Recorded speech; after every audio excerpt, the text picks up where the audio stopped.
இப்போ நான் sky dive போய் கற்றுட்டேன். அதுவும் அப்படி தான். ஸ்கை டைவிங் கிட்டத்தட்ட 79 ஜம்ப்ஸ் முடிச்சிருக்கேன் சார் இது வரைக்கும். Licence skydiving. எங்கே போய் பண்ணீங்க? லண்டனில் இப்போ ஸ்டார்ட் பண்ணேன் சார். அதுக்கப்புறமா தாய்லாண்டில் போய் பண்ணேன். Done in Dubai. அந்த மாதிரி நிறைய இடத்துல wherever the drop zones other USP affiliated எங்கே இருக்கோ அங்கே போய் பண்ணேன். ஸோ அது வந்து என்னென்னா ஒரு தடவை நம்ம ஜம்ப் பண்ணிட்டு வெளில வந்துட்டோம்னா ஒரு புது லைஃப் எடுத்த மாதிரி ஒரு ஃபீல் சார். ஏன்னா அந்த பேர்ட்ஸ் ஐ வியூவில் நம்ம தனியாக அந்த ஃப்ரீ ஃபால் பண்ணும் போது அது வேற ஒரு ஃபீல். ஸோ அது வந்து எங்கள் அம்மா வந்து போதும்பா நீங்கள் சும்மா போய் பண்ண வேணாம் அப்படின்னு நான் கண்ட்ரோல் பண்ணி வச்சுருக்காங்க. But I want to do more. எவரெஸ்ட்டில் குதிக்கணும்னு ஆசை எனக்கு. எவரெஸ்ட் மேலே அமேசிங் திங் டு டூ. ஆக்சுவலாக அங்கே போய் கேம்ப் பண்ணி ஒரு 10 நாள் கேம்ப் பண்ணி அதுக்கப்புறம் தான் ஸோ அது மாதிரி நேரம் நமக்கு இருக்குது சார். ஆக்சுவலாக நான் வந்து டக்குன்னு படம் பண்ணல சார். நம்ம ஒரு படம் கதை செலக்ட் பண்ணிட்டோம்னா I have that time and I make use of it. இந்த மாதிரி விஷயங்கள் ஒன்று ஏதாவது புதுசாக ஏதாவது பண்ணலாம் அப்படின்ற ஒரு விஷயம் எனக்கு உள்ள இருந்துகிட்டே இருக்குது. அப்படி தான் that's something my passion sir. அவ்வளோதான். My travelling and doing all stuff. இப்போ இதெல்லாம் கொஞ்சம் ரிஸ்கி தான். வீட்டில் என்ன சொல்கிறாங்க? இப்போ அம்மா கூட பண்ணாதப்பா அப்படின்னு சொன்னாங்க. அம்மா பண்ணாதன்னாங்க. But my wife supports. இல்லை பண்ணுங்க. பிகாஸ் அவங்க சொல்லி தான் நான் ஸ்டார்ட் பண்ணேன். பிகாஸ் சும்மா ஒரு டேண்டம் ஜம்புக்காக போனேன் ஆக்சுவல் லண்டனில்.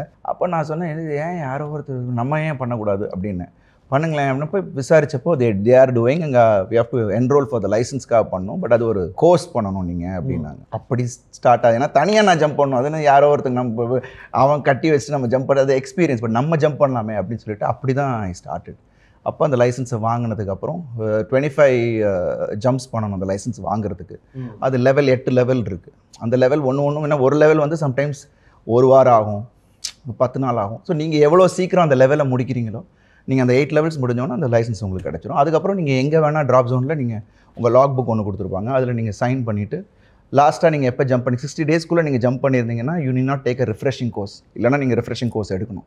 திருப்பி they will all tell you என்னெல்லாம் மேல் ஃபங்க்ஷன்ஸ் இருக்குது, இதுனா என்ன பண்ணுவீங்க, இப்படி திடீர்னு உங்களுக்கு ஓப்பன் பண்ணலான்னா என்ன பண்ணுவீங்க, what is the next step, tangle ஆகிடுச்சுன்னா என்ன பண்ணுவீங்க, இதெல்லாமே தே வில் ப்ராசஸ் நம்மளை பண்ணுவாங்க.